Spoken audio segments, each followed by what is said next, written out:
I want to look, first of all, the very sensitive topic of Guantanamo Bay, where in a corner of the world where the horizon meets uncertainty lies a place that has become a symbol of both intense scrutiny and relentless controversy. Guantanamo Bay, a name that evokes the complexity of justice and the shadows of the war on terror.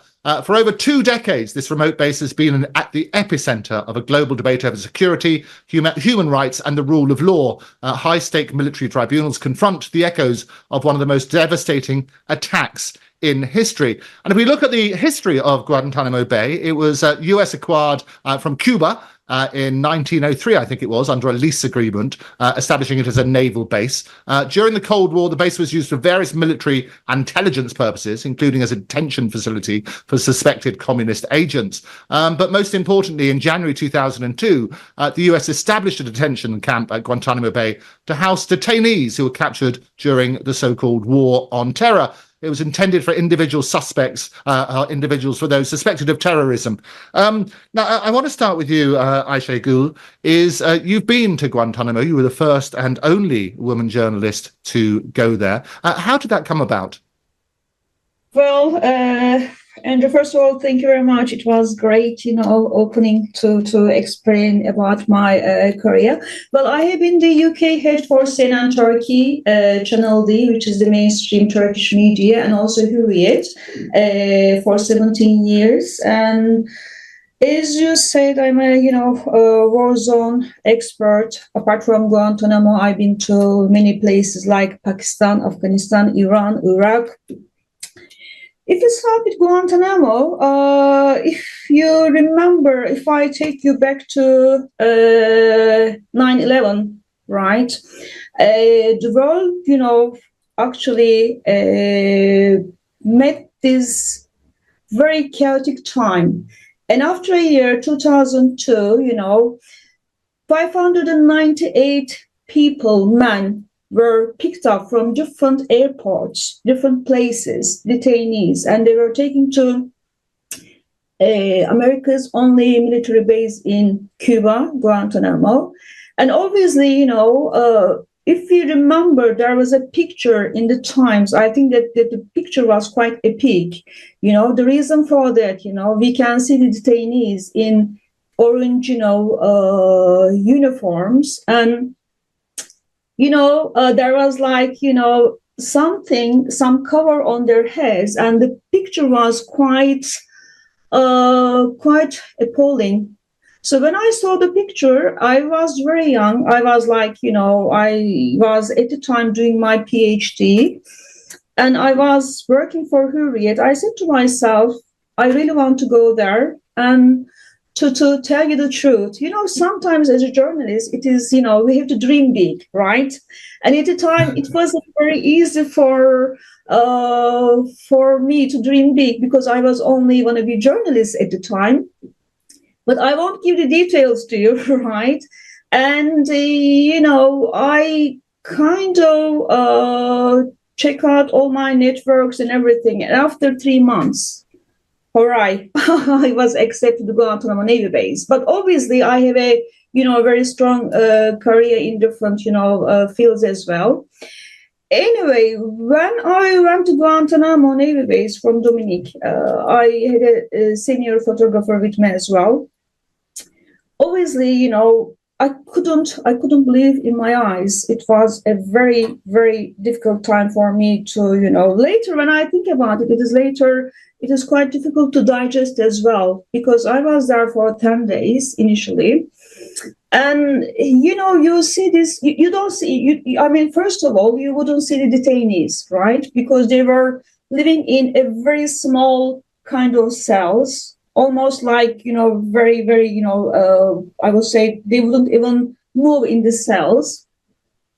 And these people, I don't think that they would know where they are, because, if you think about anybody from, Middle East, or, the thing is most of these people were from Middle East or from Muslim background, right?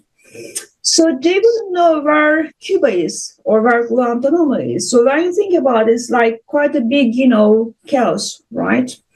And when I was talking to commander, like, how you question these people, these detainees, and I find out later that, these people were on antidepressants, on many medicine, which, it doesn't make any sense. So if you're on antidepressants, on medicine, how can you give right answers to questions? So it's whole thing was quite, problematic. And when you think about human rights, it's like, no way, no way, honestly.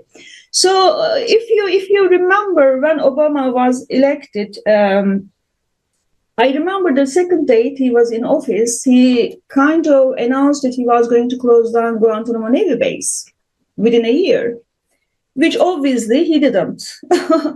And then, there's so many question marks about, Guantanamo Navy base. So then, right now, if you look at the history after so many years, 2024, still, to my knowledge, there are 30 detainees. But when I think about, the initial 598 detainees, what happened to these people? Do we know about them? Yeah. Do we know them? You make some excellent points. I do want to bring in George and Martin on this, and we'll come back to a bit more of your experiences. What's your take on all of this, George? Well, Guantanamo was opened as part of the global war on terror that George Bush announced in the aftermath of the 9/11 terrorist attacks.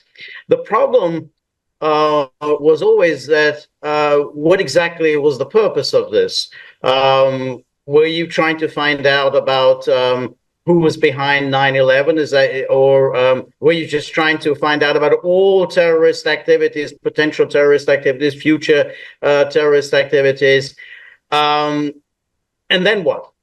So it was a very strange enterprise from the beginning, because it didn't seem to have any particular purpose. The other aspect of it, and this has to be emphasized over and over again, is that the people who were responsible for the 9/11 terrorist attacks, the various jihadis, had been sponsored and promoted and funded by the U.S. government, because up until the attacks on New York and Washington, D.C., they had been doing sterling work as far as the United States was concerned. Obviously, the roots were in Afghanistan when they were fighting against the Soviet Union during the 1980s, but then they were transferred to other parts of the world and continued to do the work that the United States was very happy for them to do. So they were involved in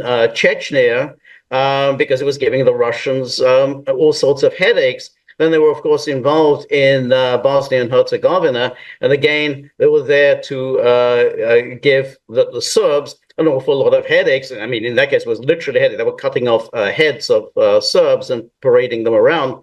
And then, of course, they were also involved in Kosovo. So, it was precisely because of this attack, that on the United States, that suddenly the U.S. reversed itself and suddenly declared them to be enemies. But they're only enemies insofar as they targeted the United States. I mean, as long as you're targeting powers and peoples that the United States wanted targeted, then they were doing good work. So that's why it was always very odd as to what purpose Guantanamo was supposed to serve. What are you going to do with these people? I mean, you can torture them. Torture them with a view to what? Is this, you're just going to find out about plots? Well, what happens when there are no plots to find out about? You're going to prevent them from carrying out terrorist activities in the future. Well, how are you going to do that? I mean, the moment you release them, what's to stop them going back to doing things that you don't want them to do? So it was a very odd enterprise. But as we've just heard, it's still ongoing. I mean, even though there are only 30 detainees there, and I think there were at its height, I don't know when, there was maybe 700. I can't remember what the exact number was at its height. There's still 30 there. And again, you have to ask, with a view to what? What is it? Because if these people had committed crimes, then prosecute them. But if they haven't, if you're just afraid that they might commit crimes, then you can't just simply hold people incarcerated in perpetuity because of what they might do upon release. You make some very valid points. Torture, indefinite detention without trial, and obviously lack of due process.